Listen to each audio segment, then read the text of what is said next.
திருஷ்டி சுத்தும்போது கல்லுப்பு சேர்த்து கொண்டு அதை தண்ணீரில் போட்டால் உப்பு கரைவதை போல திருஷ்டியும் கரைந்து காணாமல் போகும். உப்பை மண்பானையில் அல்லது கண்ணாடி ஜாடியில் வைத்தால் குடும்பத்தில் பணக்கஷ்டம் வராது.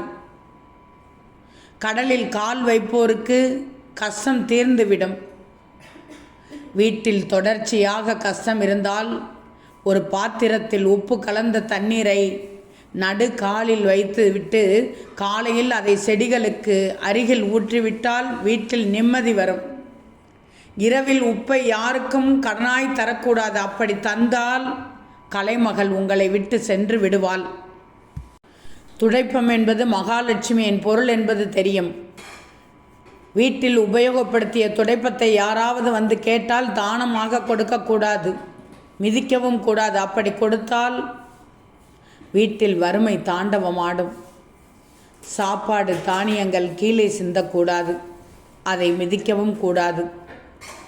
உரல், அம்மி, வாசப்படி இதன் மேல் உட்காரவும் கூடாது, மிதிக்கவும் கூடாது. மகாலட்சுமி உங்களை விட்டு போகாமல் இருப்பதற்கு என்ன செய்ய வேண்டும் என்று தெரியுமா? பொதுவாக யாருக்காவது கடன் அல்லது வேறு தானியங்களோ கொடுப்பதற்கு முன்னால் வீடு வாசலை பெருக்கி சுத்தம் செய்த பிறகு அந்த தானியங்கள் கொடுக்கணும். அதேபோல் மாலையில் வீடு பெருக்கி சுத்தம் செய்து வாசல் பெருக்கி தண்ணீர் சிறிது தெளித்து கோலமிட வேண்டும்.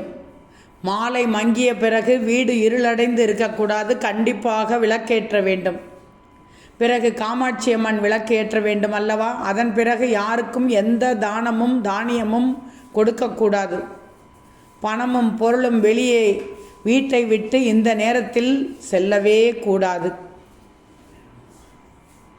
ஒரு சிலர் விளக்கு வைக்கும்போது திருஷ்டி சுத்தி போடுவார்கள்.